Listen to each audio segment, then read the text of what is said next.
Live streaming is now. Hello, Global Theater. My name is Gerry Fialka. It's July 30, 2021. It's an honor and a pleasure to be here with Clinton Ignatoff, who's the grand master of all button pushing. Thank you, Clinton. And he's a really smart dude, too. And we are honored to have with us today Roy Behrens. Is that the correct way to pronounce your name, Roy? That's what I say, yeah.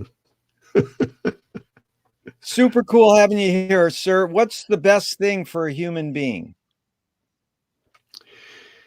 Well, I think that one has to focus on something and get involved in something and try to accomplish something. You know, someone asked that of Henry Moore, the British sculptor.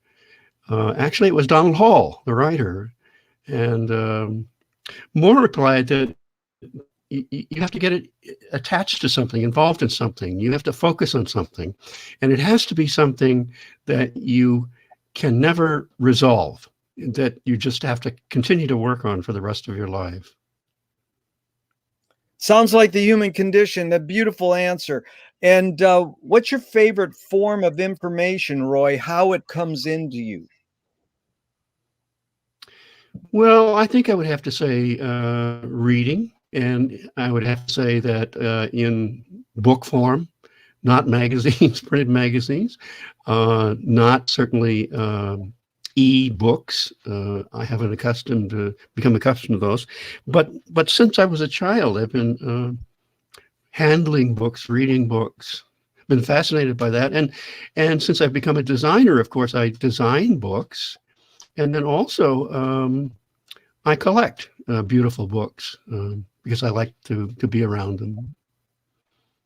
We're going to get more on books in a second, but why do you think humans collect or gather information? Well, I think because we love those things. Certainly, that's my case, and I want to be around them. Sometimes when I go to museums. Like a couple of years ago, I went to London and I went to the childhood home of William Morris. And I saw there and handled some of the things that he had produced. And I just felt very excited, to use a cliche, the hair on the back of my neck stood up. To be in the presence of that, like one time, this is silly. I was in a historical museum and I'm standing looking at this piece of paper and it's got George Washington's signature on it. And I had that same feeling of, there's a kind of precarious or whatever presence that is there. Totally get it. I dumpster dive books all the time. And when I dumpster dive a book that's like 100 years old, I'm like, how did this thing last in this kind of shape? And it's transferring information to me. It's an amazing phenomenon that someone just goes, okay, I had enough of that in my house. Boom, it's gone. And so I retrieve it. So Roy, the next question about information is this desire or need to collect information, gather it, more innate in humans or more invented by humans? Well, I think it must be innate, but in varying degrees, because if I look around me, I see a lot of people who don't seem to be very curious. Like one of the things that I do, I've lived in all kinds of areas of the country, and it doesn't matter where I settle or where I move to, I'm always stimulated by it. But one of the first things that I do is that I want to find out the history of that place. And pretty soon I become a so-called expert on it. So I don't think that I make any effort to do that. I've always wanted to do that. And but I as I said, I know so many other people they're not curious at all about those kinds of things. Yeah, a lot of my questions. Yeah, thanks, Roy, because a lot of my questions at the beginning are, sort of like an either or, and it doesn't mean that the two I'm proposing are even it. You can go in any realm you want. In fact, you put all these questions into the context you want. But the next question is, do thoughts create emotions? Oh, I'm certain that they do. And of course, the inverse works as well. Emotions create thoughts. And also, I suppose, a kind of lack of emotions, or even, those create thoughts too. Yesterday, I was mowing the lawn. I'm working on a new film, and I was stuck on the script about what to say, and I needed a break. And so I went out and I mowed the lawn. And one of the things that I find is, as I mow the lawn, ideas begin to come to my head. And by the time I was done mowing the lawn, I had pretty much found a direction for the next part of the script. That happens to me daily riding my bike. I call it circular, the circular motif of the blades on your lawnmower and the wheels on your lawnmower and the wheels on my bike have something to do with putting us into this zone of letting things flow, in a circular way. Like, how can I, it's almost like more a cone, a spiral going up and down, but there's something about circularity, Yeah, I think you're right. By the way, I always mow in a circle. It's really true. Yeah, that's and beautiful. I do that.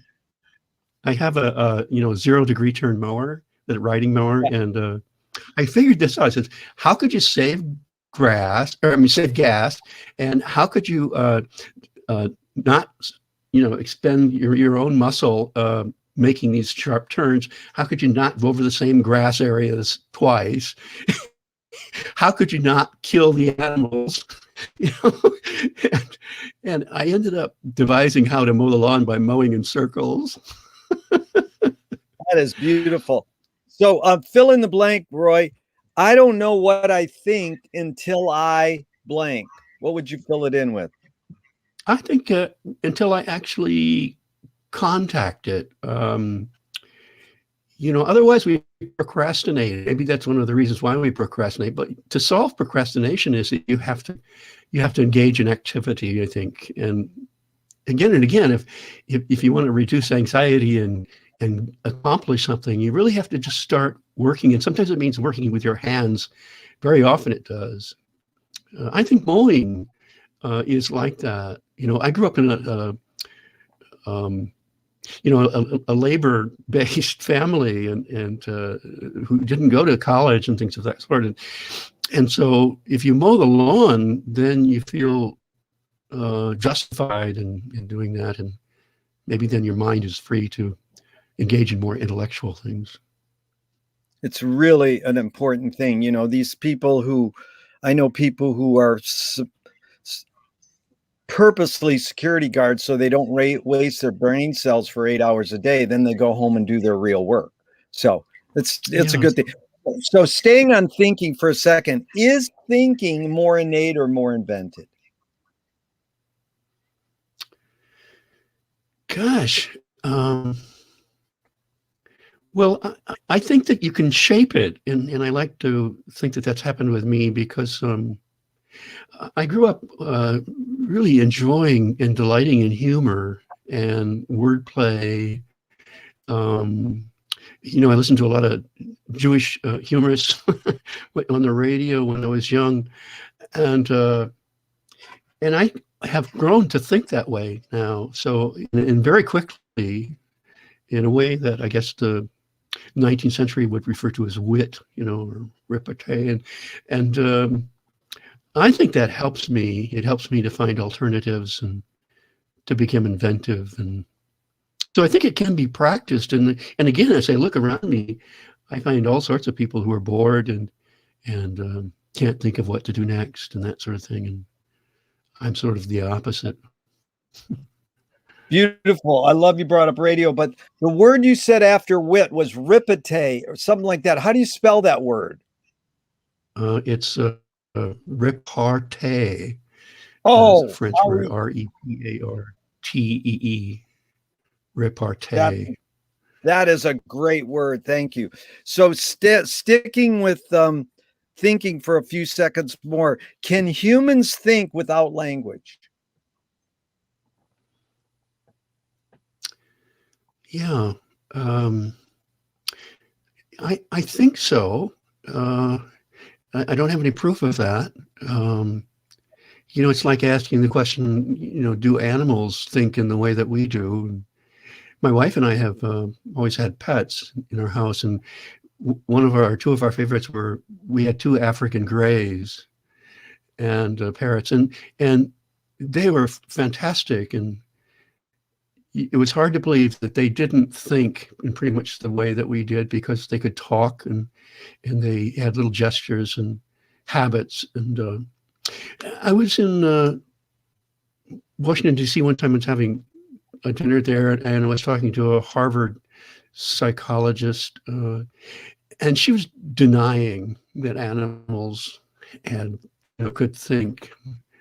And I was telling her about my parents, and she just vehemently denied that that was possible. And so I'm certainly up to challenging that from my experience. Right. We discuss that all the time. It's anthropomorphizing human words onto animals' consciousness Yeah. or their communication. We want to think they think, and that's fine, but that's a human word. They might have another sort of way of explaining what thinking is. So I totally understand. I think you're right. And do you think your observations, with your observations of humans, are they, and I know it's both and it depends, are they more thinking beings or more feeling beings in general? Oh, I think it's largely feeling, and it's Yeah. very kind of intuition based. And yeah, it's and I don't know if I think there's thinking in it as well, but it's a great mix of just past experience, notions, and expectations, and just kind of walking into the situation, or encountering someone, and making little decisions based on what you've experienced before. But yeah, I don't think it's explicit uh, open thinking so very much. This is Turing in 1950. Is thinking a function of the soul? Yeah, I wouldn't put it that way. I have difficulty with the word soul. I'm not sure not sure how to think about it. Sorry, Turing. But Don't be sorry. That's all right. Don't be sorry. This is beautiful. Roy, you really get what we're all about. This is all about having fun. So one more thing about thinking is Chomsky says language is not just words. It's culture, tradition, unification of community, a whole history that creates what a community is. When thinking doesn't work, it breaks down. How do you cope?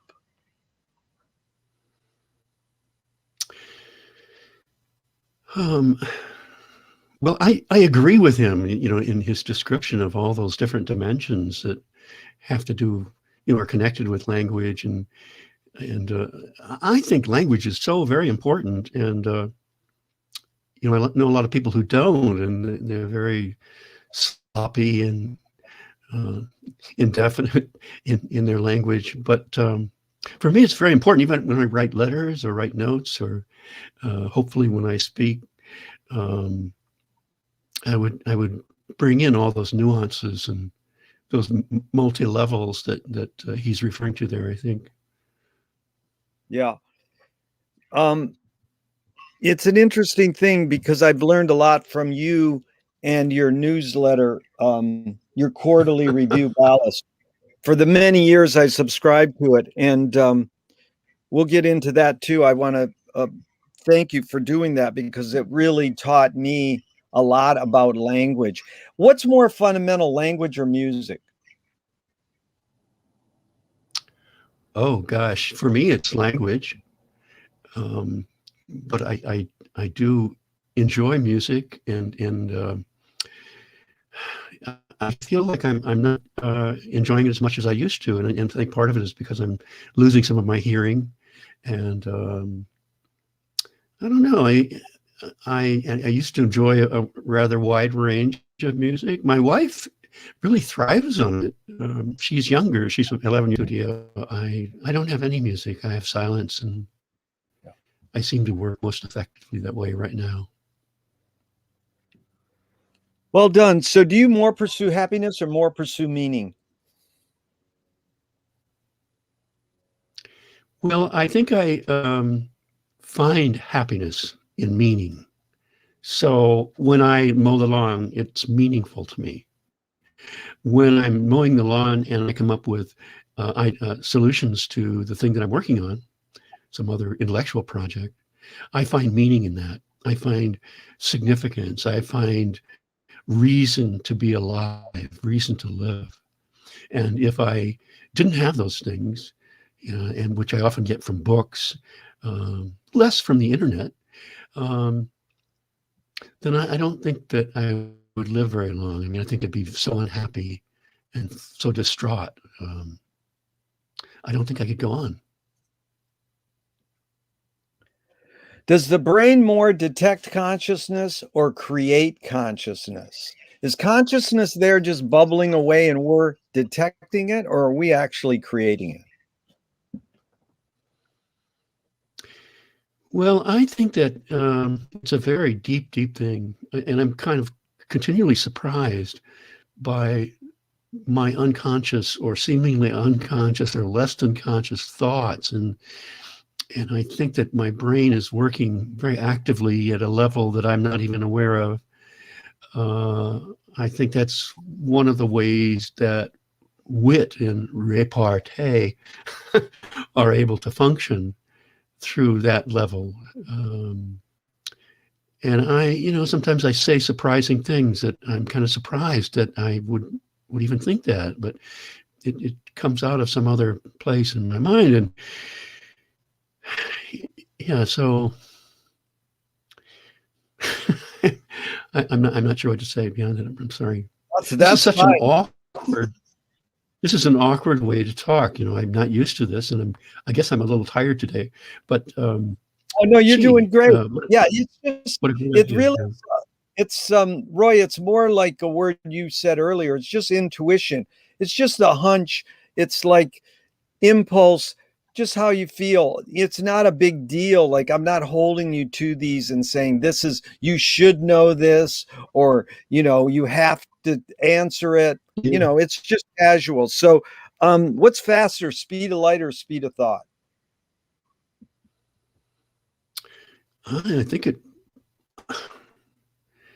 I think it must be speed of light. It depends on what kind of thought you're talking about. I mean, if you're talking about those subconscious, intuitive things that are happening in my brain, just like that, they could very well be speed of light. But if you're talking about more ponderous thought, I think that's not quite that fast usually. Yeah. The poet Audre Lorde said, "You can't dismantle the master's house using the master's tools." Yvonne Rainer responded and said, "You can if you expose the tools." What new tool do you suggest? Well, I've slowly adapted. I shouldn't say slowly, because I've been teaching for 46 years, if you can imagine. And I recently retired. And one of the things that had to happen to me is that I had to, during those 46 years, I had to relive the entire history of design and printing and publishing, preparing books and magazines. And then I had to learn how to use computers. That happened in the late 1980s and early 90s. And I had to learn those things, not because I necessarily had to produce using them, but I had to teach my students how to use them. And I didn't have a choice. And it was very difficult, enormously difficult. And yet I've kept going. So I think it was about, maybe 6 months ago, I decided to go on the computer, and instead of making things by hand, which I make images that are artistic montages, I decided I would make a series on screen. And I began on that, and I made over 60, I think 65 in about 60 days. And it was quite an experience, quite a learning experience, technically, of course, but in other cognitive ways as well. And then I got done with that, and a university approached me now that I'm retired. They said, well, would you do a distance course for us online? I've never done this before. I've never imagined wanting to teach online, and I still don't. But I said, well, the way I'll do this is I'll make 4 films. And the films will be about subjects that I know about. And then when we do this broadcast, when we broadcast the sessions of this class, we'll play those films. And then we'll have a little discussion, online discussion after that. And I have to deliver those films in early September. And 2 days ago, I finished the second one. And now today or yesterday, I'm starting on the third one. And then I'll do the fourth one. And then I have a whole bunch of other films that I want to do. And, various lengths, various subjects. But I'm so excited about this. I'm not even thinking about the pandemic or about retirement or not being, it's just very exciting to work in this new medium, in this new way. It's great because filmmaking is an amazing art form, and it's only about 130 years old. And what you're doing is combining it with TV, because basically Clinton is facilitating us with a live TV show. That's what's going on right now. This is live TV. Yeah. So I think that was great. What do you worry about when you go to bed at night? Oh, I think I used to worry a lot about deadlines when I was actively designing books, or when I was teaching, I would get terribly worried about being prepared. Even though if you walk into my classroom, I'm laughing a lot and I'm joking and I'm running around and everybody thinks, oh, he doesn't have to prepare. But actually, I was preparing all the time. And I would teach a course in the history of design, which had 15 or 16 1.5-hour lectures per semester. And every time I taught the course, I would redesign all of the lectures from the beginning, or at least revise them heavily. So I even after I retired, I would find myself having worries and nightmares about, oh no, I'm not ready to go. I'm not prepared. Or oh no, this deadline is due tomorrow and I'm not ready. Now, what did I do after I retired? Well, I started doing more things than ever before. So like right now, I still write and publish an article at least once a month in a magazine. I'm still doing these montages. I designed, 125 pro bono posters, nature-themed posters for a nature center here, and had 5 exhibitions right after I retired. But those weren't deadlines. They were things that I was doing, and I was doing by my own choice and volition, and I loved it. Yeah, that's great, Roy, because my friend, his dad started National Lampoon magazine. He calls them dreadlines. And I sort of hate hearing that. It's like, I don't like to hear that, but it's the same way I operate. It's like, when's the deadline? And a lot of people don't want the protocol of saying it's this date. Just get it done. And it's like, no, it's better if you tell me the date, And the other thing, you that what your comments just resonated with me was the more you practice, the luckier you get. Yeah, right. Good. That's why, it felt spontaneous to all your students. So Marshall McLuhan learned from Ezra Pound that our artists are the antenna of the race. They're broadcasting and detecting the hidden psychic effects of our inventions. And so his main question was, well, if we can turn to the artists, the writers, the graphic artists, the filmmakers, the painters, to reveal the hidden psychic effects of our inventions, why do we still ignore the hidden psychic effects? What do you think? Why do humans still ignore these hidden psychic effects of our inventions, even though artists are broadcasting them to us? Well, I tend to be more down in the mouth than you about artists, having had to work with them at universities and art schools for so many years, and having had some very good friends who were non-artists. For example, my best friend is a plant ecologist. And those people I've found very often were actually probably more in tune with antennae than anyone who claimed to be an artist. And I think I find that increasingly so. And maybe part of it is that I'm a designer rather than a fine artist. Yeah. But I started out wanting very much to be a painter and being very excited and passionate by painting. Some of my favorite painters were California painters like Diebenkorn. Oh my God, his paintings when I was a student in the 60s, I loved them. And Thibaut, I find very interesting at the time. But there are a lot of artists that I think are should do something else. Could do something else that they would do better. And there's a lot of, what do we say, mythology that goes with all of that. So do people have antennae, and do they pay attention to those things? Yeah, I'm not disagreeing with that, but I don't think I would tie it with the category of artist necessarily. Yeah, because it could reframe it, just say your friend who's the plant biologist, your best friend, he's broadcasting the hidden psychic effects of his studies, but some people will still ignore what he's revealing. The deeper, not the surface, but the deeper. Yeah.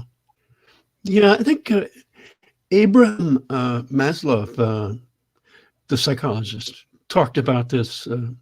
Maslow. Do you know his work? Or yes, indeed. Yeah.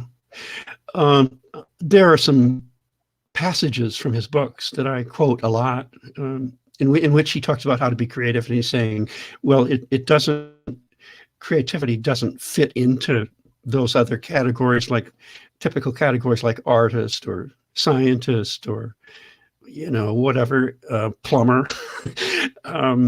It's something that is beyond that crosses over. Well, how do you distinguish the difference between art and science?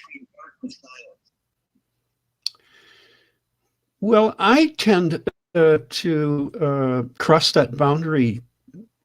At least I think I do. But if you were to ask the scientists that I work with, sometimes they probably think that I don't, because I tend to think and to write in a way that is more essay-like. I'm not looking for scientific level proofs or experimental results as they are. And I very often don't enjoy reading what they write, because it's so strict and it's so tight. And I love essays, and I very often detest academic papers. I've written them, and most of the things that I've published, and I've published thousands of things, most of those things have been refereed by academic judges and were published on that basis. But the thing that I love to do is a conversational, very well constructed, but very well phrased essay form. That's what I'm writing right now.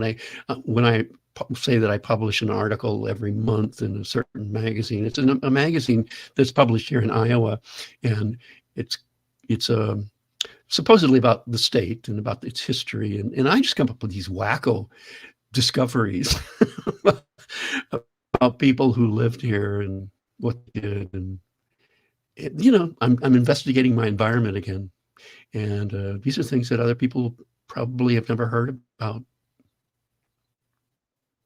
Very good, Roy. It's something I recommend to you if you haven't. The great filmmaker Chris Marker, especially Sam Soleil, he's sort of like the father of essay filmmaking, which is a new genre. Zygmunt Vertov did it in the 20s and there's other filmmakers, but because you're starting in filmmaking, you might check them out. How do you spell that? Markham? Or? Marker. He took his name from Magic Markers. Oh, well, Magic Johnson must have taken his name from Magic Markers. Okay, what can you conjure up your earliest memory ever, or one of them? Yeah, I think that's pretty tricky. That's something I think about because I think it's real hard to answer truthfully. I imagine and have long imagined that my earliest memory, I was an infant and I was in a crib. I know what room it was in my parents' house. I know what corner of the room it was. I know which way I was facing. I was on my back, and there were maybe three grown women who were standing at the foot of the crib, and they were looking at me and, saying nice things and talking about me and whatever. And that's what I think is my earliest memory. I have no idea whether it really happened or not. My family, I'm convinced that as a child, I was standing south edge of the property, and I was looking in the sky, and my family was there. My brother was there. My sister was there. My mom was there. And I saw, we're watching a dirigible go across the sky. It was silver, and we were all amazed to watch it. And in recent years, I kept asking them, don't you remember that? Don't you remember that? They said, no, that never happened. So I have a great suspicion about memory, I should say. Is memory more a curse or more a blessing? Oh, boy. It's a double-sided coin, I'll tell you, because it's so vivid. I mean, when you recall the wonderful things that have happened, and I suppose that you've shaped them to make them even better, they are so emotionally arousing and so gratifying. But at the same time, when you think back, it usually happens when you least expect it, and you have a memory of something that was just awful, or maybe something that you did that you wish you hadn't, or what you said and you wish you hadn't said it, or maybe something that happened to you that was injurious. Those things are equally vivid, if not more so. And of course, some of them come up in dreams, and they become the constituent parts of nightmares. Yeah. Thanks, Roy. Tell me a role model, someone who had an impact on you in your immediate family, and what was that impact? Well, I have two sisters who are older, and then I'm the third, and then I have a younger brother, and I think I really benefited from the age of my sisters, and because I think they kind of raised me and they pampered me and they gave me lots of attention, and I like to be around women, and I need a lot of attention, or I seem to have a need for that, and I benefit from it. I mean, I'm highly motivated almost all the time. But it was the second one who was different, and I kind of ended up thinking that she and I were alike as we grew up. And why was that? Well, because we read all the time. She taught me how to draw. She was politically involved. She was open-minded about race and all sorts of things. She marched in the civil rights marches. She went to the library, and I wanted to check out a book, and the librarian thought it was too old for me and refused to let me check it out. And so my sister was standing there. She just said, "Oh, I'll check it out." And she was always doing that. She brought home a copy from college of Mein Kampf, and she explained to me that I should know about things that are bad, and I should know what they were. And I think she brought home Das Kapital, things like that. She brought home a book one time called something like The History of the Idea of God. This is in a family that's not openly religious so much, but we attend church every week,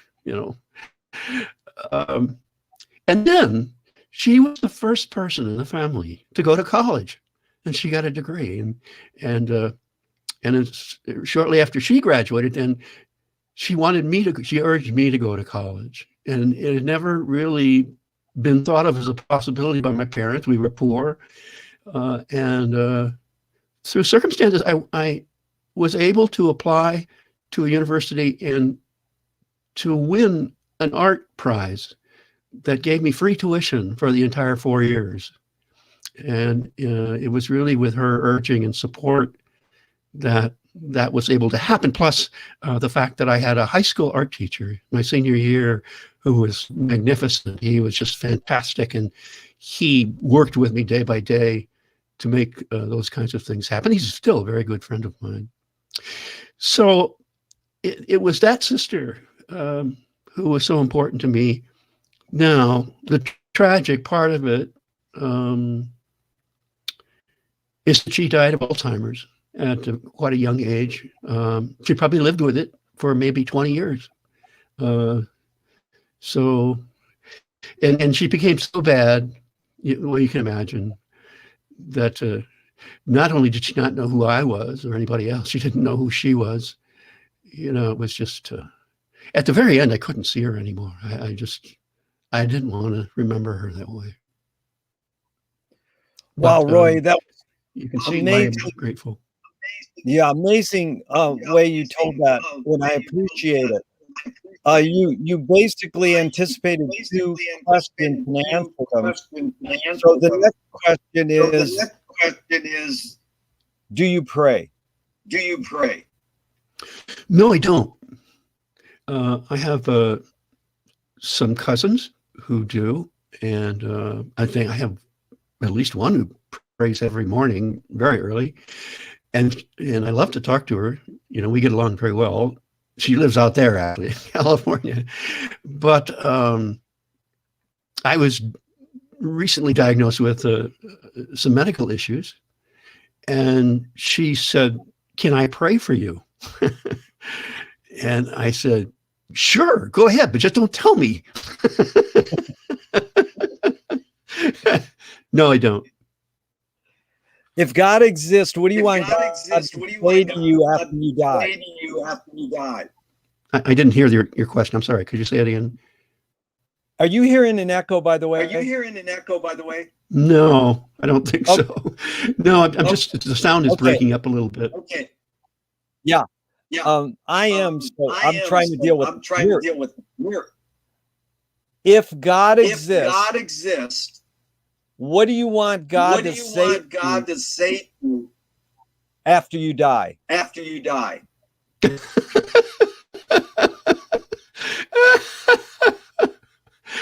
Well, to me, it's absurd. But I have to tell you this great story. Okay. My wife is terribly funny. It's one of the things that we have in common. We love to joke constantly. And and I'm always teasing her about she's wanting to save money. She's very good at money. And we were at the hospital one day many years ago, and I had to go in for something. And we're walking down the hallway, and we come to the X-ray department and the sign for that. And she says, "Oh, I've just found a very affordable way of inscribing your tombstone." And I said, "What?" She said, she pointed to the sign. She said, "X Roy."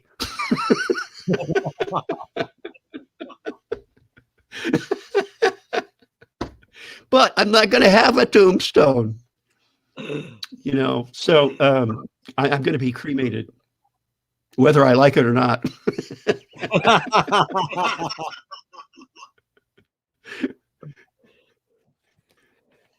You know, I have a friend who died tragically a few years ago, but he was terribly funny. A British artist named Les Coleman. And he loved to make these tricky things. And he one time he made a postcard that he printed in, but the postcard said, temporarily out of stock. And so when he died, I made a tombstone, an online tombstone for him. And I said that Les Coleman is temporarily out of stock. Which I'm sure he loved. And probably he and God are just laughing their heads off. That's what it's all about. Do evil people exist? Or does evil use people as a vehicle?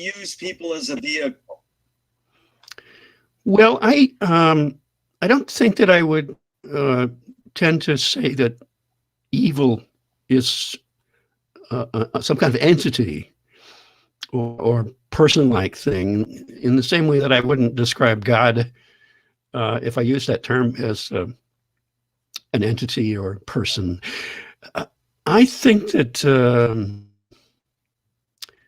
I think that people are taken over by evil things, evil deeds, and evil practices.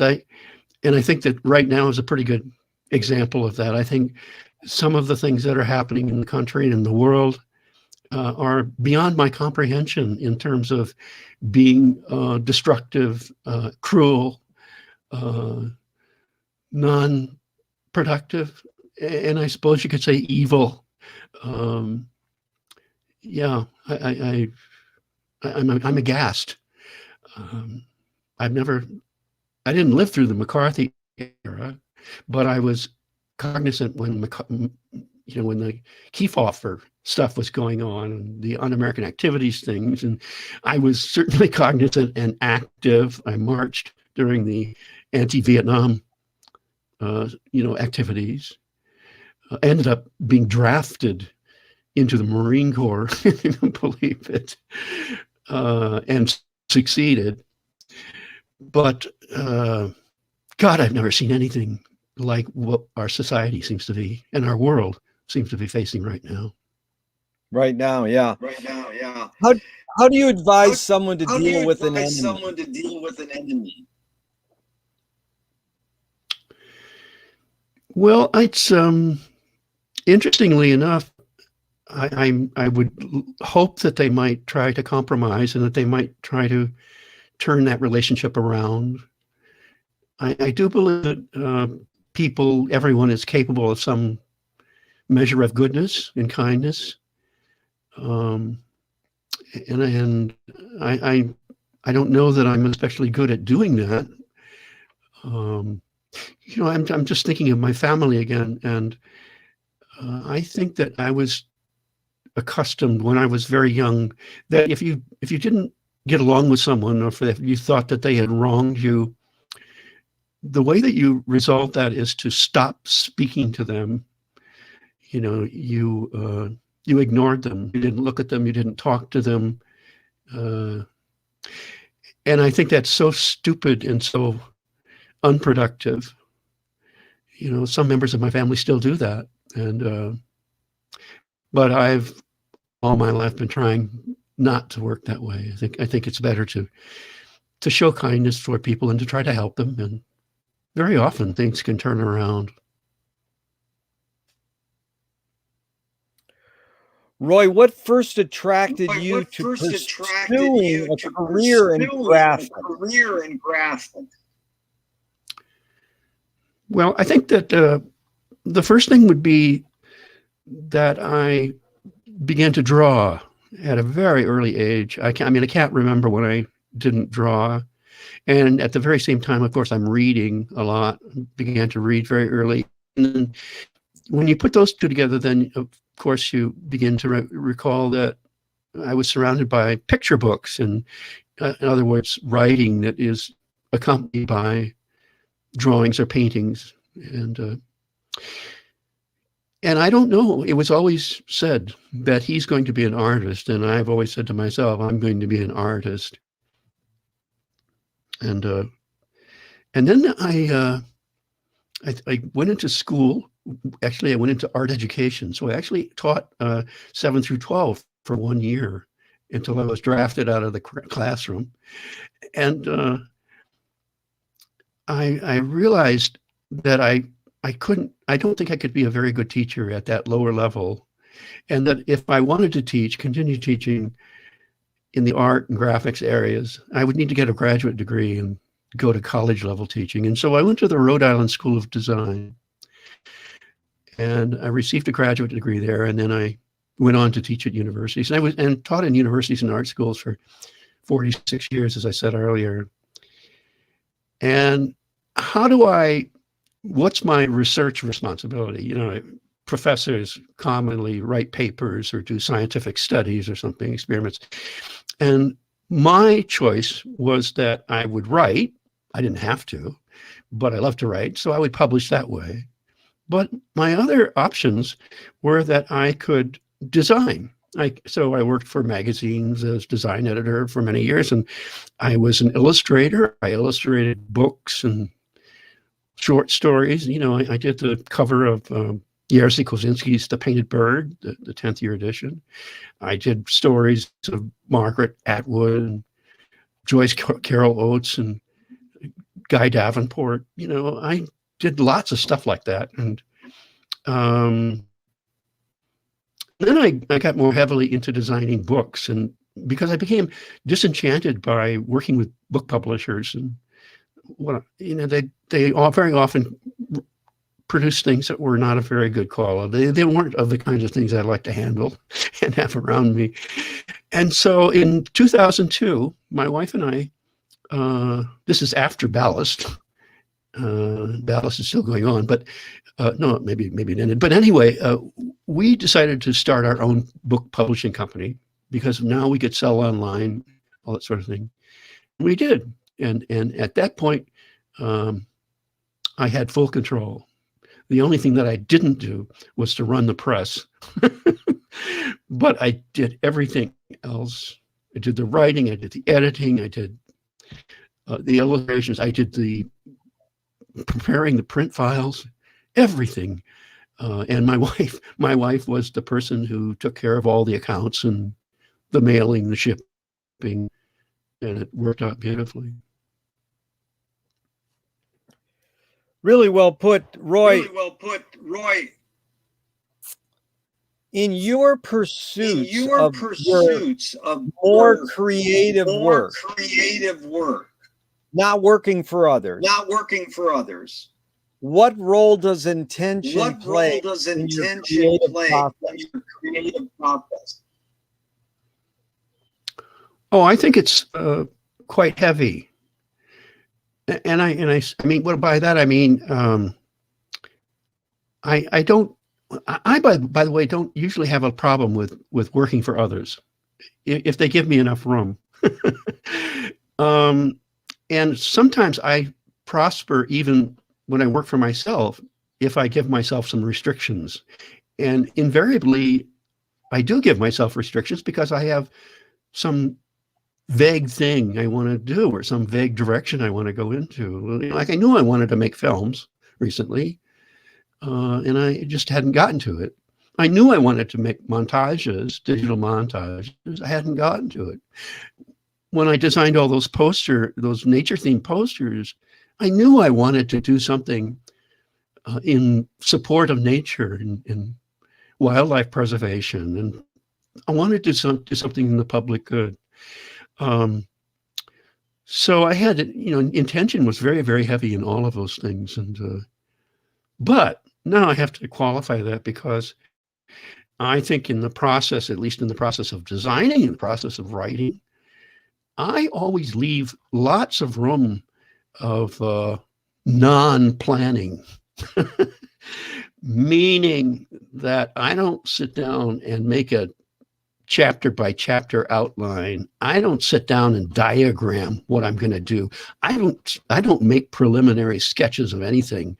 I work off the cuff, and that's where that back of the brain stuff starts to work in my favor.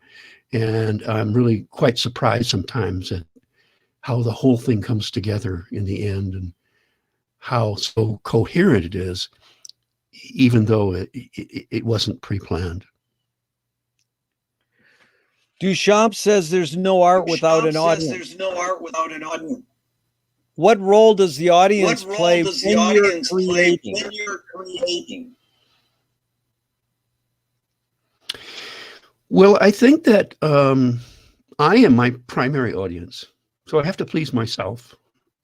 And I also believe that there are others who see like I see. My closest proof of that is my wife. We first got together because we could see in very similar ways, which means that we understood layouts and compositions and paintings and in very similar ways. And there was a time in her life when she did the most astonishing artwork, which probably most people surely in our society didn't relate to or understand or appreciate. And they're just enthralling to me. We still have them because they're things that don't particularly sell. And out here, surely, there are not many galleries, and even if there are, I don't know how they choose the things that they exhibit, and I don't know how people choose the things that they buy. So, yeah. I'm sorry, I've lost track of my. No, you did fine. No, you did fine. McLuhan says that everything we says invent that everything we stems from invent humanness. stems from humanness. Clothing is an Clothing extension is of an our extension skin. of our skin. What role? What is the What writing? What is the pencil writing pen for you? pen for you? What humanness? What humanness? Yeah. I have to tell you that when I was undergraduate, I wrote a weekly opinion column on culture in the student newspaper. And one of my most famous columns was a column about McLuhan. And I can remember the title, the headline of the column. It said, McLuhan, man made media, make media made men.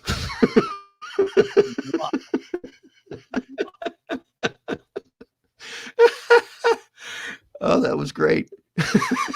Very good. Yeah. So Very good. I was into McLuhan quite heavily there at that time. This would have been in the mid 60s, 67 or something like that, maybe. Yeah. Yeah. Extensions. Yeah. Oh, yeah. I think I feel so close to the work that I do. And sometimes we talk about art in terms of sales and wanting other people to appreciate it and buy it. But I've often had the experience where people will want to buy something of mine, and I don't want to sell it to them. I don't want them to have it because they don't understand it, and they don't even know what I did.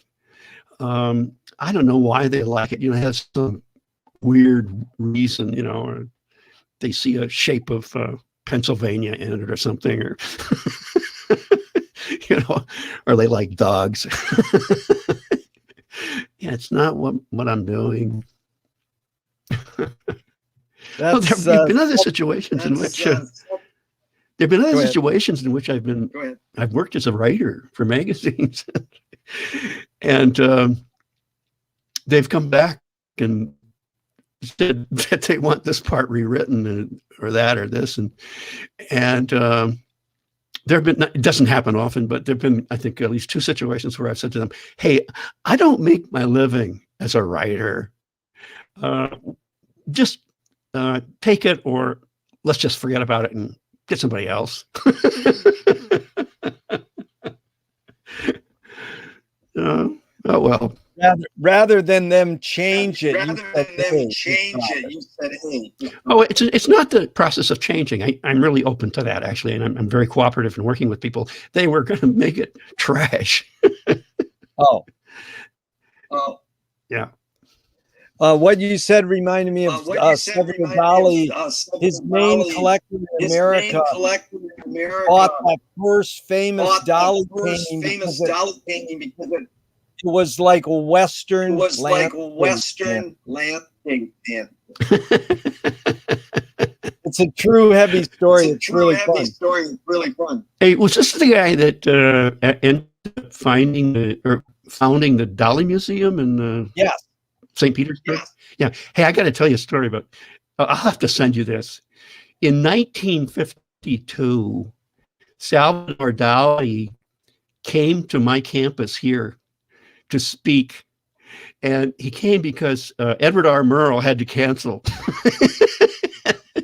He came here in 1952. He spoke in the auditorium, and then he went to a party at a local house here, and they reported this in the newspaper. I have all the newspaper stories. I have photographs, and so I wrote all this up. I talked to eyewitnesses who were there, and it's just a hilarious story, but it happened right here. I published this one time, and I got an email from somebody in Spain. They wanted to come here to this little town to see where Dali had spoken in 1952.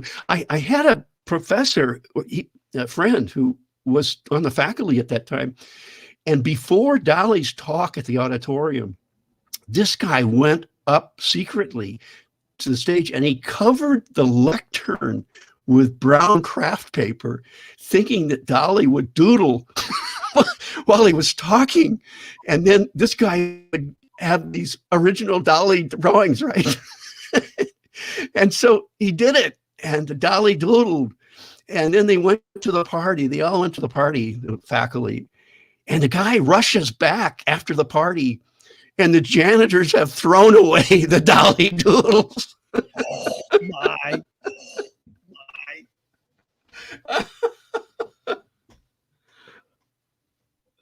That's the greatest dumpster dived art that never dove in.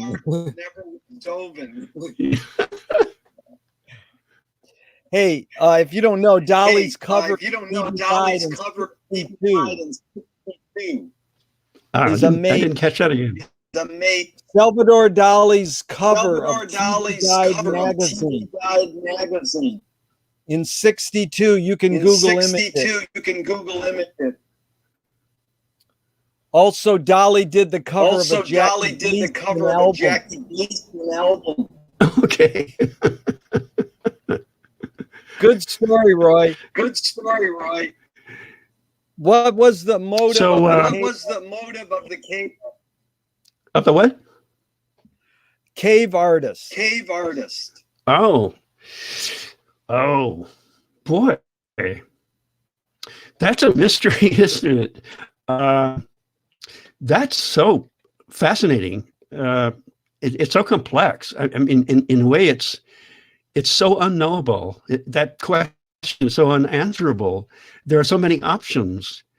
I think that the more you look at that cave art, and I'm thinking primarily of some of the stuff in France, Lascaux and otherwise, but the sophistication of what's happening there in terms of the history of artist techniques that we usually associate with a much later time, of course, and thinking that we are so sophisticated, but the devices and techniques that they're using are just mind-blowing. They're so sophisticated, they're so advanced.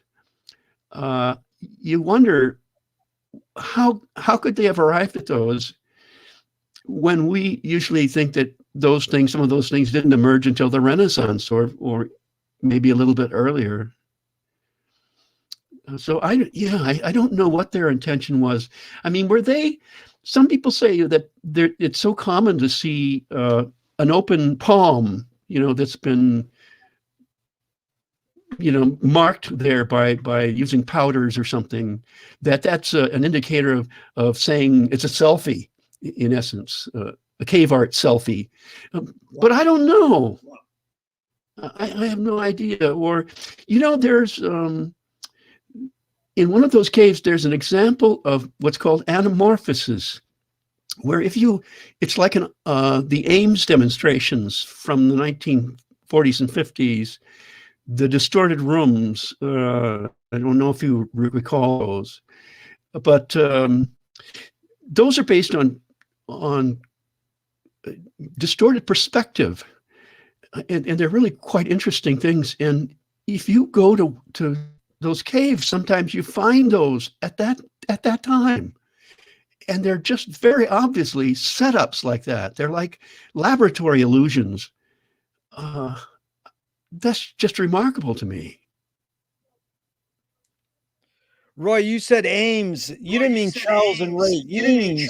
What does Ames mean? What does Ames mean? No, it's spelled differently. I'm very familiar with Charles and Ray. I've met their grandson, Ames Demetrius. Yeah. Yeah, and I know about the house in Venice and that sort of thing. No, I'm talking about someone who I've studied for many, many years. I started studying him and writing about him in the late 60s, probably. I could write a book about him right now. I have the research done. I have all the information. I've tried, but I've been distracted by other projects. He was the son of one of the most celebrated Union Civil War generals, Adelbert Ames, General Adelbert Ames.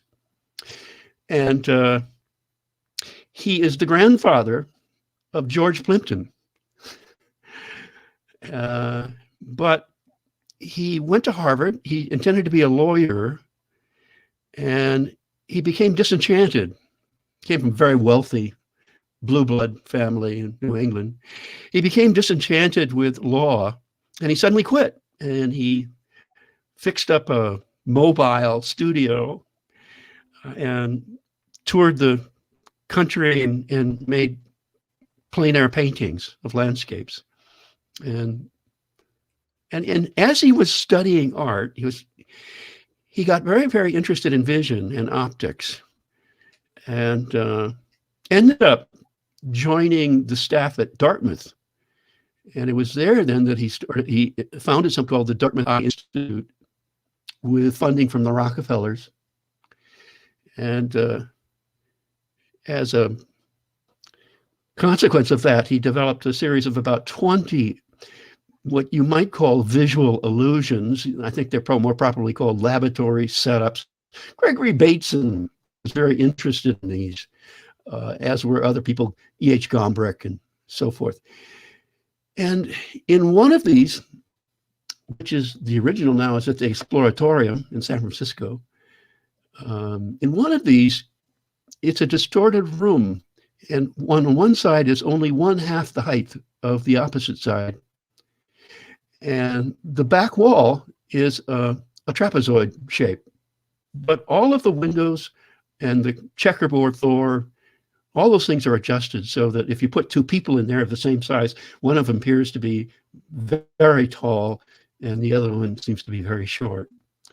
And this is all based on distorted perspective too. It's the stuff that was in stage set design and in World War I camouflage, which it was used for ship camouflage. So I got very interested in him. I went out to speak at Dartmouth about him. I met his family. And I want to do something. I think I'm going to do a film about him. That's what I'm going to do. Okay. What? Tell us his name once again. Yeah, it's Adelbert,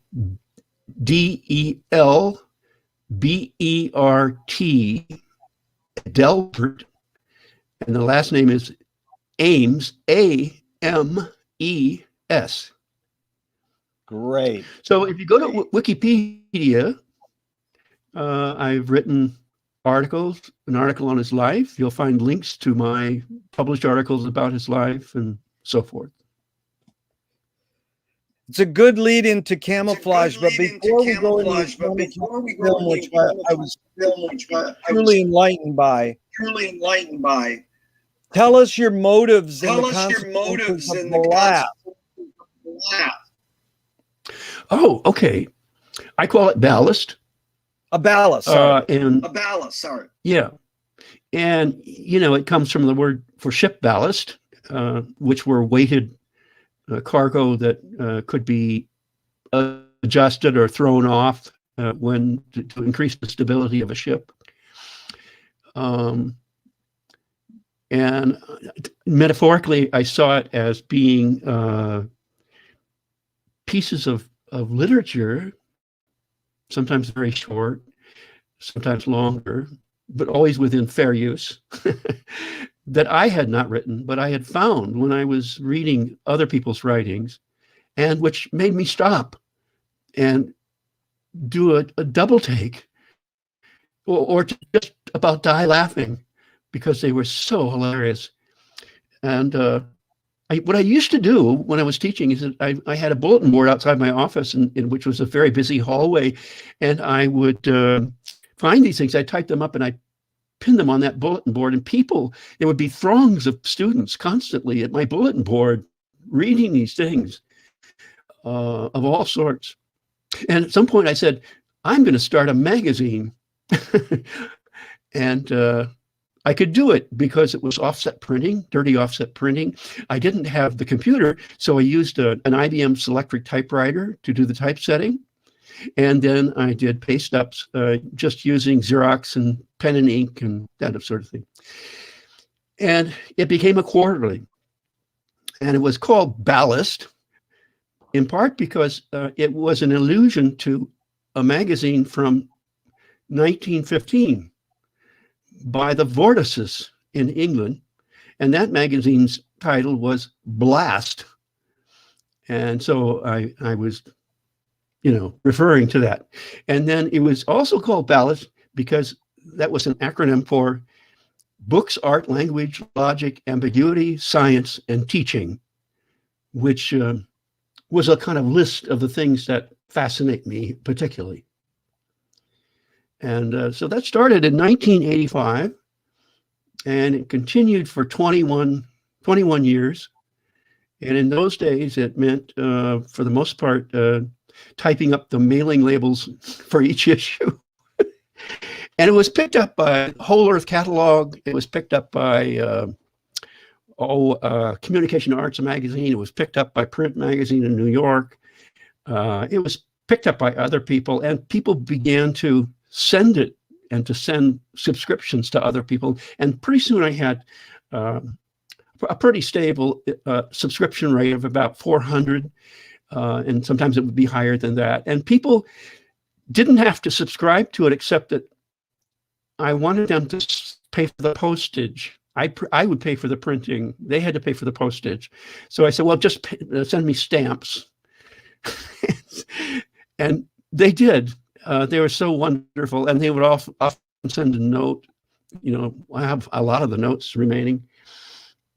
And then I also said, well, if you want to send me either a bottle of Glenlivet or a check, well, we won't turn anyone down. And that would often happen as well.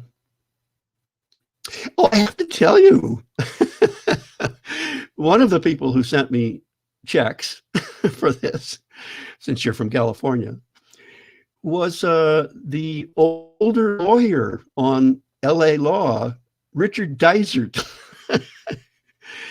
And part of that was because I live outside of a small Iowa town named Dysart. And when he saw that, I sent him an issue. And when he saw that, he was greatly amused. And then I told him, well, you should really come back. You should come here. Come to visit, and you can be in the 4th of July parade. You know, we'll put you on a moat and whatever, and or a float. He loved it. And so, you know, he would send me these nice little checks, you know, $100 or $200 or something once in a while. And that was great. But there were lots of other people too that were fairly well known. Well, I was very lucky because I was very lucky because I was years. Cherished every year. Yeah, well, you know, back in those days, all the stamps had glue on the back of them. You know, they weren't. You had to lick them, and that boy, I don't know if I do that today with the pandemic, but so I always had my dog lick the stamps, and yeah, right. That was really great. Yeah, right. Another question before we go to. Go ahead. What were you going to say? I was just going to tell you that my dog, at the time, he's since passed on, his name was Ruskin, as in John Ruskin. And I named him that. We named him that because we wanted him to have a name that maybe he could easily say himself. And he was a Samoyed, a Russian Samoyed crossed with a lab. Beautiful, beautiful dog. And we thought that maybe we could teach him to say, Ruskin, Ruskin.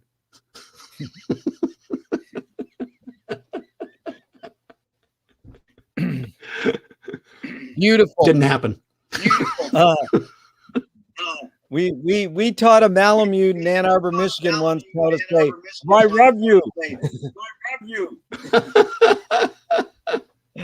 Or as the Jetsons dog said, Ruffo. So Wyndham Lewis was a hidden ground for James Joyce. Have you ever read Finnegan's Wake out loud with a group of people? I have not. I have a couple copies of it. I have one that has all of the those initial, the combinations of the major character, his 3 initials. They have all those are underlined throughout the book. I did recently a series of posters. They're on my on web, where I did a series of national park posters, in which each national park poster is juxtaposed with an excerpt from Finnegan's Wake. So beautiful. You might enjoy looking at those. Beautiful. Yes. Make sure there's a link, because we're a huge Finnegan's Wake community throughout the country, and Stu really reached Yes. Finnegan's Wake I Reading once Club. attended. I once attended a reading by John Cage, in which he read from Finnegan's Wake. Cage got into the wake through Marshall McLuhan. That was beautiful. Through his encouraging. So, your study of camouflage on film is amazing, Roy. Can you talk about biomimicry?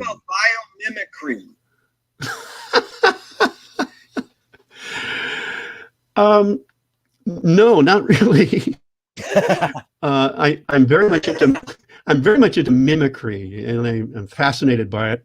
My plant ecologist friend and I wrote an essay, a paper, an academic paper back in 1975, I think it was, called Mimicry, Metaphor, and Mistake, which is a pretty wide-ranging consideration of the consequences of resemblance, pretended and otherwise. That's online also. But, no, I haven't studied biomimicry very much. I mean, I am interested in some examples of it. I don't know if I'll ever go in that direction, but I have friends who are interested in it. I have a former student, I think, who that's his specialty. It's amazing how camouflage connects with that. But let's move on. Let's move on. This is a question. Moshe Feldenkrais says it's literally possible to identify a weakness and incorporate it to become a strength. Rather than overcome a weakness. Mm-hmm. Tell us a weakness. Taoist. Tell us a weakness that you've incorporated to become a strength.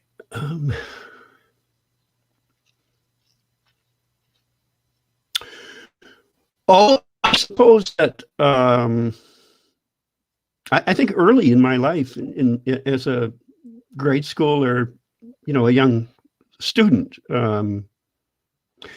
I think I found that I could feel more popular and kind of take command of certain situations by using humor. So I suppose the failure to be serious and sober at all times was a weakness, but that developed, I think, very fortunately, into this way of thinking that is related to wit and changeability and seeing odd resemblances that others haven't noticed, or things of that kind, because that's at the root of mimicry, and a lot of humor is simply pretended mistake. What's more important, conviction or compromise?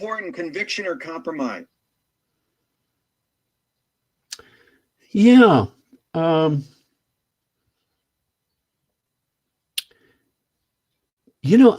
don't think there's an either or there. I think that the best solution usually is a mixture of those two things, and which I suppose in itself is a kind of compromise. But maybe compromise is too much of a loaded word, and I would prefer something like solution. I mean, how can we, if we have a problem, how can we resolve that problem? And it might require some compromise, but I wish it, to a great extent, would also require some conviction.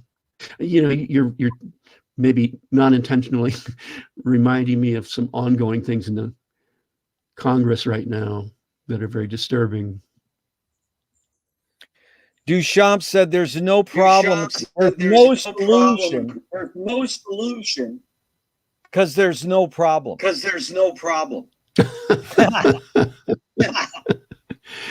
Yeah, you don't want to hear me talk about Duchamp. I used to be a big fan, and I suppose I still am. He's in my new film, but he's a little tiring for me sometimes. He sort of killed the game in many ways.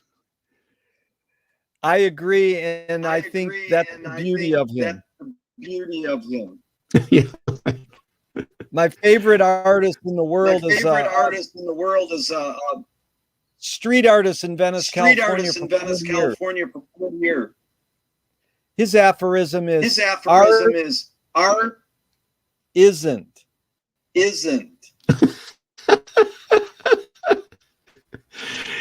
Oh, how about art ain't? Yeah, art ain't. That's better. I'll tell him you reworded it. Yeah, right. Is perception reality? Ooh, that's a toughie, and that goes back to Ames, because that's exactly what he was trying to determine, the extent to which we see objectively, or to what extent is it a mix of memory and past experience and expectation. He ended up thinking that it was a mix, and it's interesting that we've become increasingly distrustful of things like eyewitness proof and that sort of thing, and I think rightly so. So he was associated with a branch of philosophy, psychology called transactionalism, because he believed that the process was really a transaction. You know, you observed what you observe, and then you modify that with past experience and the kinds of expectations you came with, and you arrive at something which isn't any one of those, but all three. That's how alchemy is. Take two known things, combine them, and you come up with a third unknown thing. Yeah. That's well, I would probably, I'm the guy who would probably. Go ahead. What were you going to say? I don't think you'd ever find me using the word alchemy. I would probably use the word synergy. Yeah. That was a Bucky Fuller term. Or something that's also been greatly influential on me. I might use the word bisociation, which is the term that Arthur Koestler coined to refer to what Einstein called combinatory thought, or other people have called metaphorical thinking, things of that kind. That's where you're taking parts that in and of themselves are different things, and then you combine them, and you get this new dynamic that you had not expected. McLuhan said metaphor. He said mosaic writing. Similar? Yeah. Yeah. You know, went back to Wyndham Lewis. Artists live in the present. And write a detailed history. Of the future.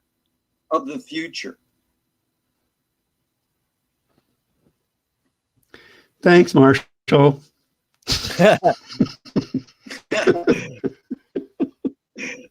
So there's 5 Alan Watts quick questions. Oh, just off the top of your head. Who started it all? The turtle. Are we going to make it? I doubt it. Where do we put it? Where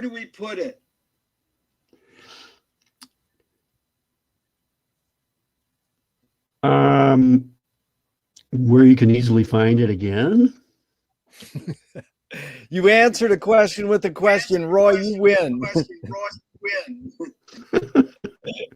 Who's cleaning it up? Well, it must be my wife. Is it serious? Is it serious? Oh, I would tend to think that everything is serious. You know, it's interesting. They have in emails now. When you send somebody an email and you want to use irony or tongue in cheek, you have to use that little yellow face symbol where the face is on its side. Laughing face. And I forget what those are called, but I actually when I don't use them, I just type in little round face, yellow face on its side. And then people know I'm being ironic, because in daily life, when people talk to me, they often say, "Are you being serious?"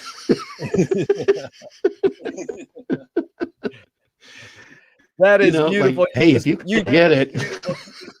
You describe emojis instead of using them. Right, exactly. That's when people say, I was just kidding. I say, I was just kidding. I say, there's no such thing as kidding. there's no such thing as kidding. Well, there's that old vaudeville joke, and they say, "Are you pulling my leg?" I said, "Well, either that or your garter belt's too tight."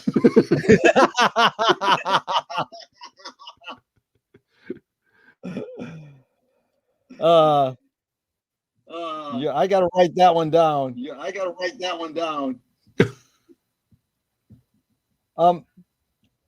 T.S. Eliot said that poetry is dialogue. What language is your inner dialogue? What language is your inner dialogue in? Ooh.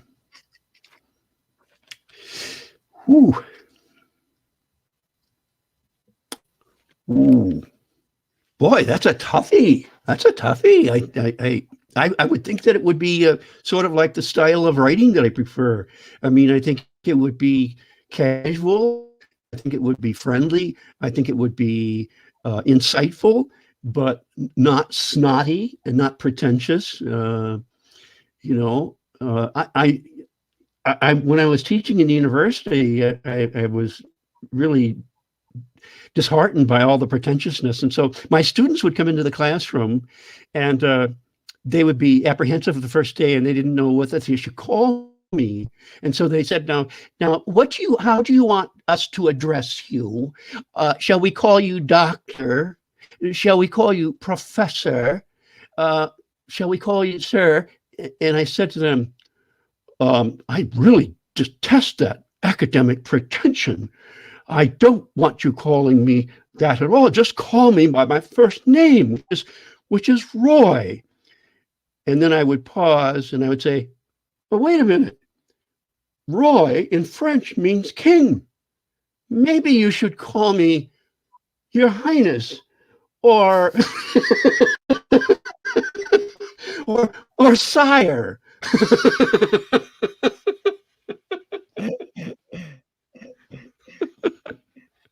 Very good. Yeah. Roy, I asked for 90 minutes. Can you go an extra 5 or 10? Can you go an extra 5 or 10? Yeah. How do you find peace of mind? How do you find peace of mind? Well, I think I find it especially by working, by being productive. I find it to some extent from reading, and I especially like to read memoirs and autobiographies because it gives me a sense of being in somebody else's mind, and perhaps at a different time in a different society.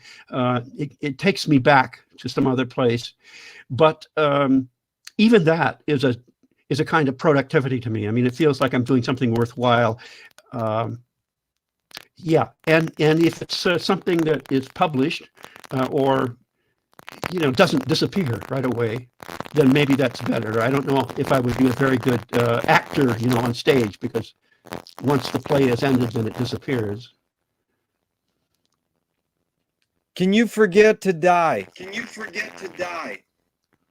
Can you forget to die? Yes. Well, yeah. I mean, yeah, Alzheimer's, forget to die. I guess but you forget to live.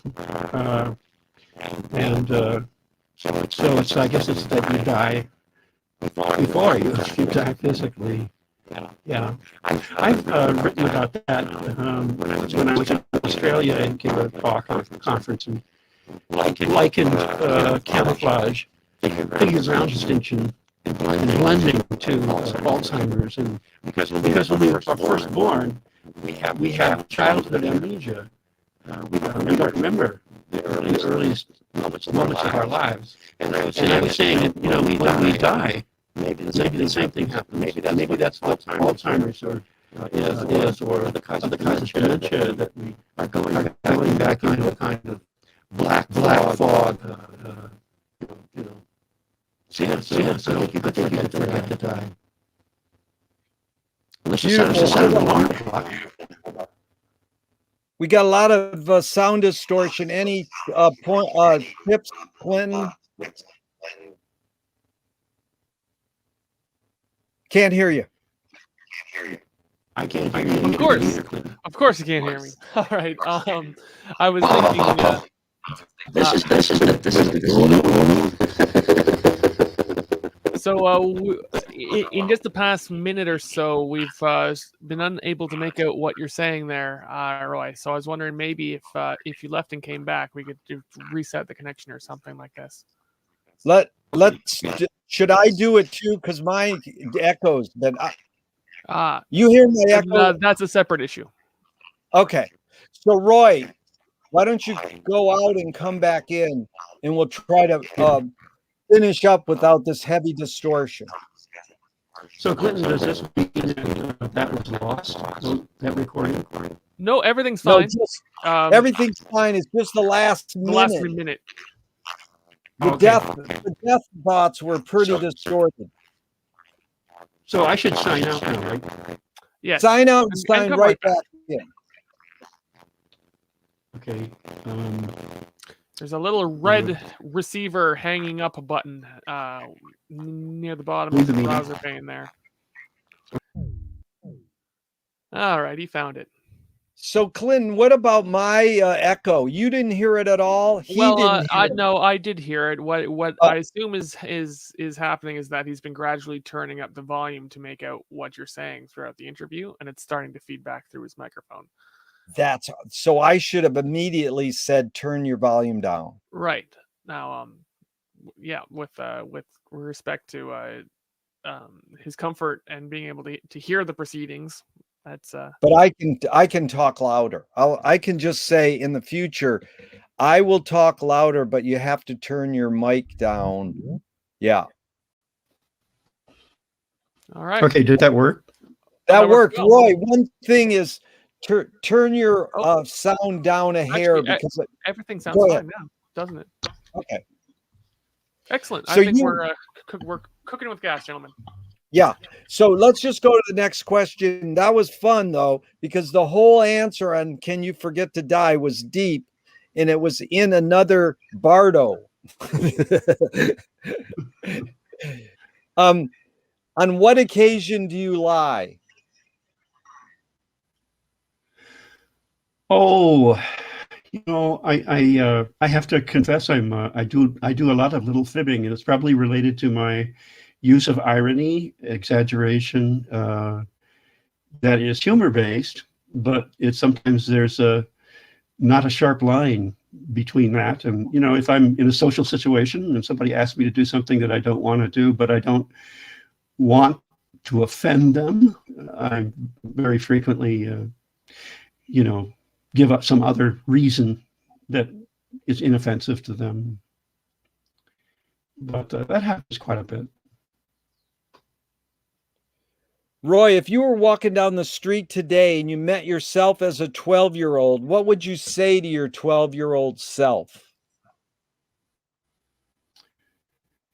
Get a job.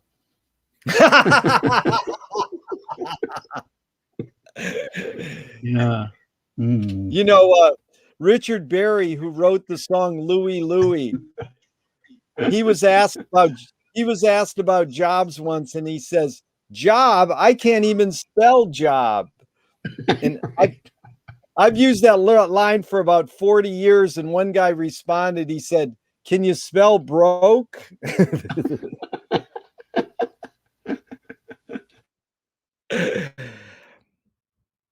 Which way should toilet paper come off the roll, over or under?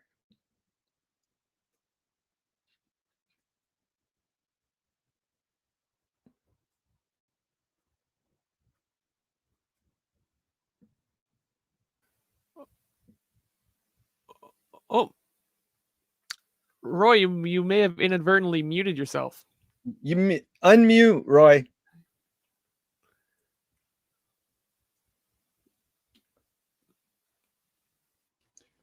You see that? Oh, there Yeah, we I go. thought it got said it. mud. Mud. I thought it said unmud. Now, Roy, this is the most important question of the whole interview. Toilet paper, and we got to have you repeat it. Uh-oh.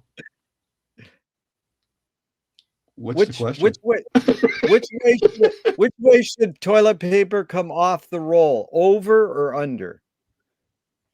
Well, I was saying that throughout most of my life, I was told and taught.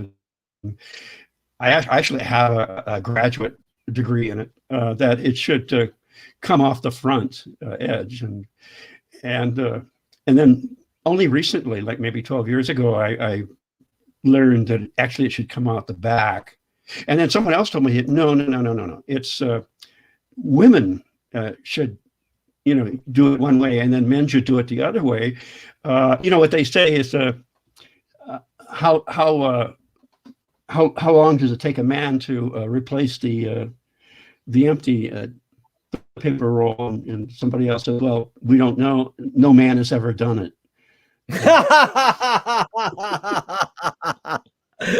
Boy, you anticipated all my upcoming questions. If a publisher was to release your autobiography off the top of your head, what would the title be? Oh boy.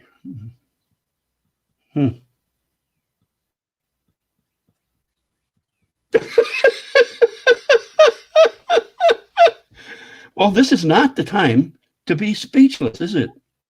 Really? Well, we'll go with something like that. How about so to speak? Beautiful. They want to scent the glue in the binding of your autobiography. What smell? It's going to have to be, I would say, mint. They want to have a colored ink other than black on some of the text. What color? That would be full intensity red. If a statue was built in your honor, where would you want it displayed, and what would it be made of? I think it would be it would be it would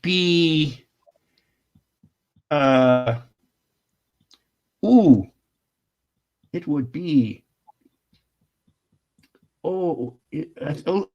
let's go Pittsburgh, and it's going to be made out of paper mache. Very good, Roy. You really get this. We're having fun.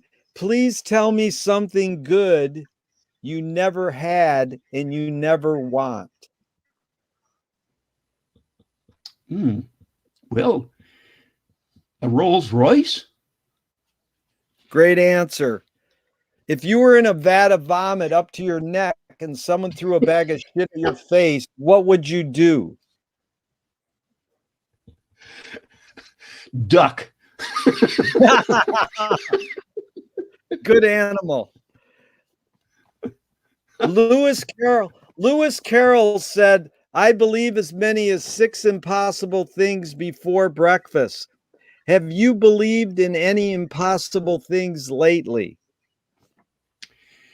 Well, not lately, because my memory is getting so bad now. I can't even remember what I had for breakfast tomorrow. No worries. Joseph Boyce said, make the secrets productive. Lou Welsh said, guard the secrets, constantly reveal them. But it was Thornton Wilder in 1928. He said, art is confession. Art is the secret told. But art is not only the desire to tell one's secret, it's the desire to tell it and hide it at the same time. You've been very articulate, laid your cards on the table for the last 90 minutes. I'm not insinuating you haven't answered this. What's it really all about for you, Roy?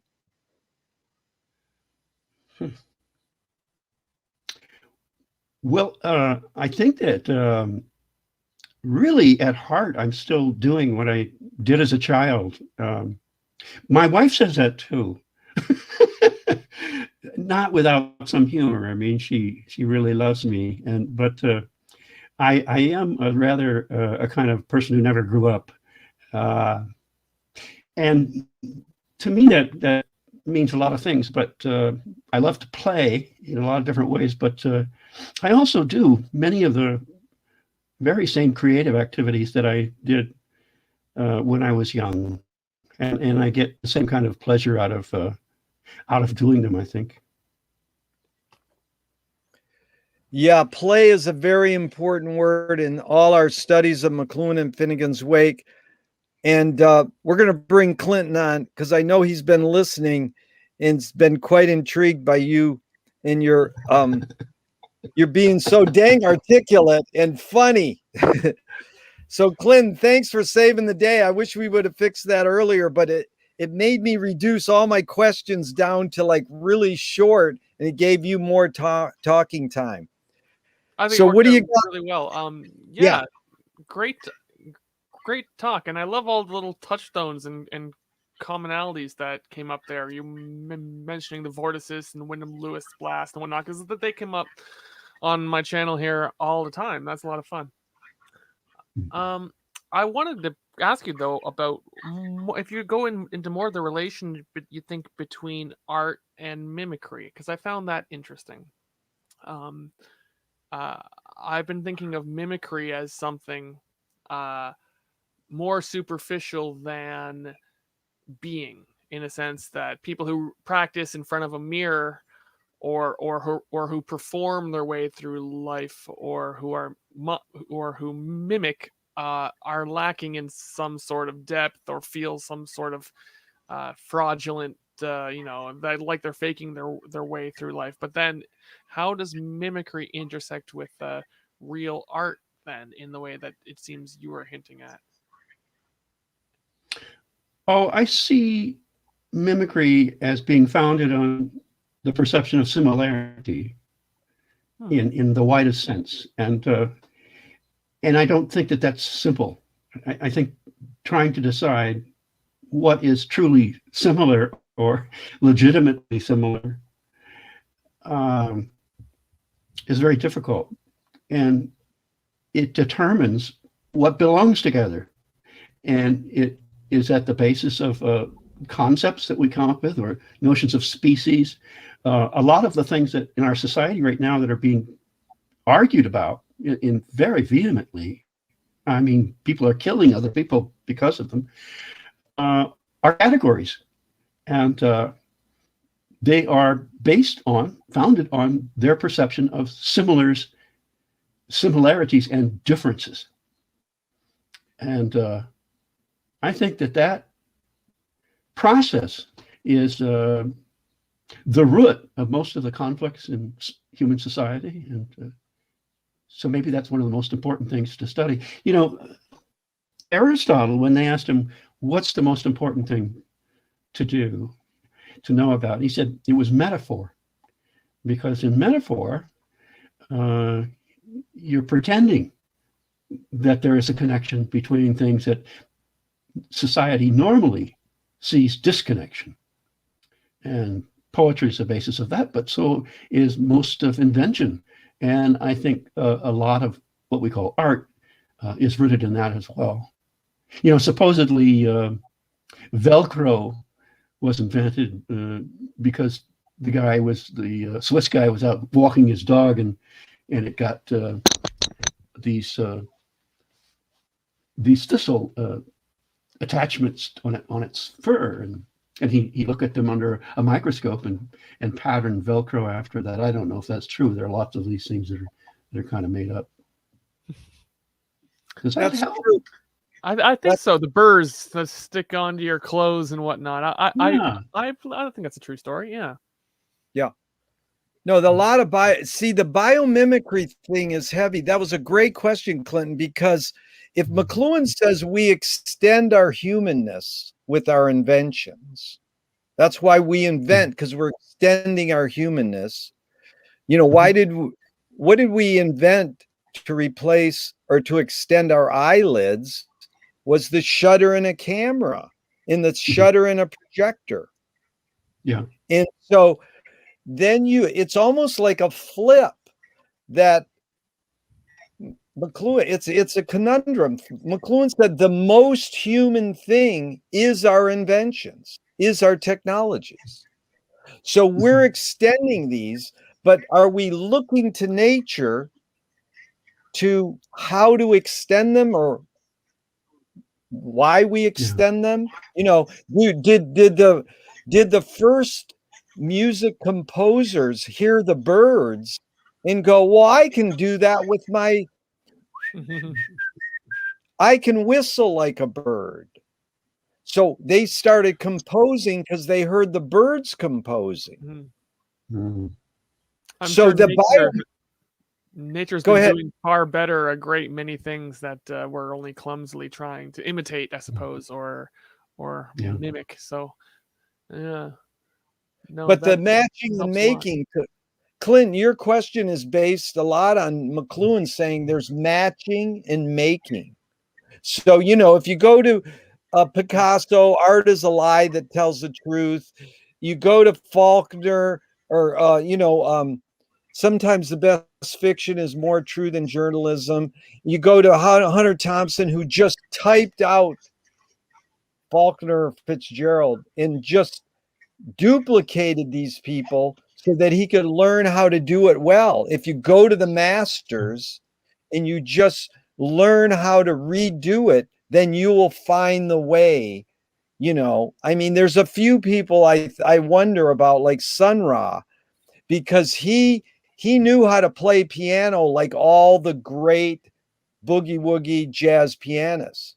But somewhere along the line, he went off and found this new way. You know, there's a few people like that: Duchamp, Sun Ra, Cecil Taylor, Picasso, Jackson Pollock. The artists go along and they hit this, and there's nothing after that. There's nobody who's transformed art more than Duchamp. Warhol did a great job. Damien Hirst is doing it great right now with NFTs. You know, come on. You know, he's transforming art as a rich person's medium. You know, all it is, so is it more matching or making, or is it how do you combine and navigate both of them? Mm-hmm. Yeah, I had to think about this, and maybe you would think of this as being biomimicry. When I was writing about and making a film about the changes, technological changes, adaptations in camouflage, military camouflage, especially in World War I, where the technology changed so radically. And in camouflage, it only works if the appearance or whatever the concealment strategies of the thing being pursued, matches up, lines up with the optical visual capabilities of the thing pursuing it. And we don't have X-ray vision. We don't see infrared. So you have to line those things up, and a lot of the camouflage-related inventions were attempted extensions of human vision, or kind of simulations of very different animal vision or vision of different species. It's also your point about Aristotle's emphasis on metaphor is the essence of McLuhan. So he came out of literature. So he took Robert Browning's line, "Our reach should exceed our grasp," or "What is heaven for?" And he changed it. He mimicked it. He reinvented it. He says, "Our reach should exceed our grasp," or "What is a metaphor?" So it's a pun. It's a joke, but it really is. He had to start with something that already existed and reinvent it. So I would love to hear both of you guys' opinions of Gregory Bateson, who you brought up, Roy, and we appreciate him so much. He said, "Double bind, pay no attention that I'm lying to you." Mm-hmm. That's like the subgenius. Pull the wool over your own eyes. Yeah. So how do you deal with that? Pay no attention that I'm lying to you. How do you cope with that? I take medication.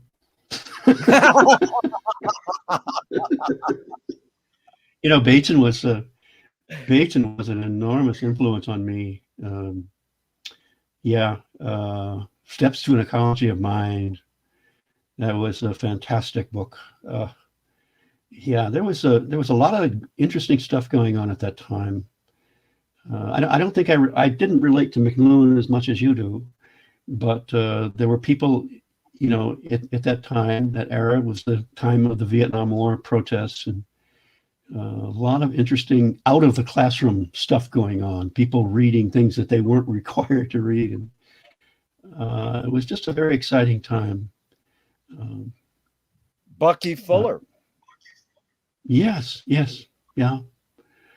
Alan Watts was a great influence on me. Yeah. You said something, and you were talking about resistance or non-resistance or whatever, and I always think of the sound of one hand clapping.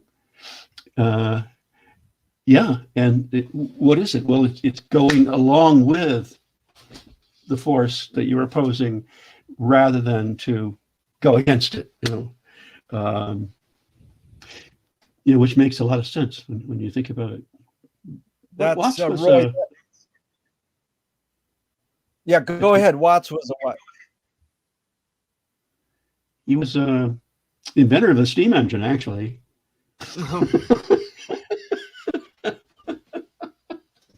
Do you know those joke questions? Like, what is the name of the inventor of the steam engine?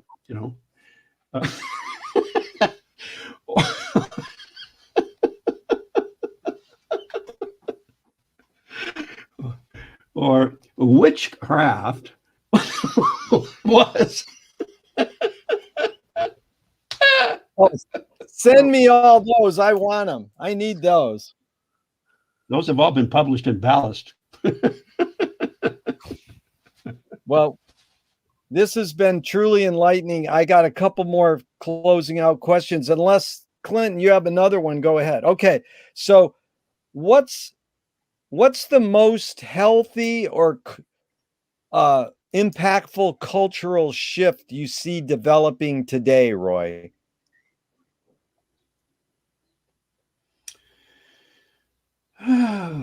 Well, I think it's, I look back on the Industrial Revolution, which I used to teach about when I taught design history, and how devastating that was. I mean, it was an enormous advancement in so many ways, and so many of the things that we benefit from today came out of that. But I always used to tell my students, I said, now we're in the digital revolution, and you haven't seen anything. This is going to be so much bigger. And I think that's much of what we're facing right now, the consequences of that, just listening the other day about software that can be used to get into somebody's iPhone, without it even being turned on, I think. It's just amazing what's happening. Or all of the people in our country who are no longer have access to things that they used to have daily access to because they don't know how to use a computer or even a phone. I was talking to a cartoonist, and he was saying how difficult his life has become because for so many years, when he had a drawing of a phone in his cartoons, everyone recognized it immediately as a phone. And now that shape is gone, and phones have become all kinds of things, all kinds of shapes. And so many things in our society have become different shapes. So he no longer has that kind of bond of immediate understanding with his audience. And he has to kind of reinvent his, which he will. He will, of course. We all will. Hey, Yeah. Clinton, what do you do? What do you do? I mean, what is that? You're not in prison, are you? Is that a prison back there? Basically, more or less, yes. It's a very nice, cool concrete floor basement in an otherwise unair-conditioned house. So I enjoy it quite much. Yes. Yeah. Are you gainfully employed? Yes. Yes. Excuse me. Excuse me. I'm right here. You want to send him some money and give him a job. He's really good. Right. Yeah, maybe. He's really good at what he does, A Roy. nicer Please. shirt. I mean, I could use wallpaper, perhaps. Is wallpaper still a thing? Yeah. I could send you a bottle of scotch. Wow. I accept, but that's not going to help any. But Roy, what you just ended with was amazing because McLuhan said the future ain't what it used to be. So in closing, I want to thank both of you gentlemen. I sure learned a lot about life. I'm a student of life, so it helps me proceed on, trudge along. And Roy, last question is what gives you the most optimism?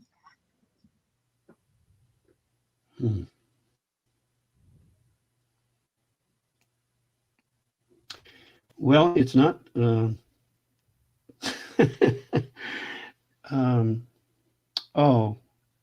Right now, I think that there are some young people. There's a certain mix of generations that are younger than I am, and I can't say the same thing I think about middle-aged generations, but ones who are younger, I think I look optimistically at them. Hey, Clint, I think you're one of those. Oh. So, yeah. Good save. Gerry, sorry. Jerry's an old guy.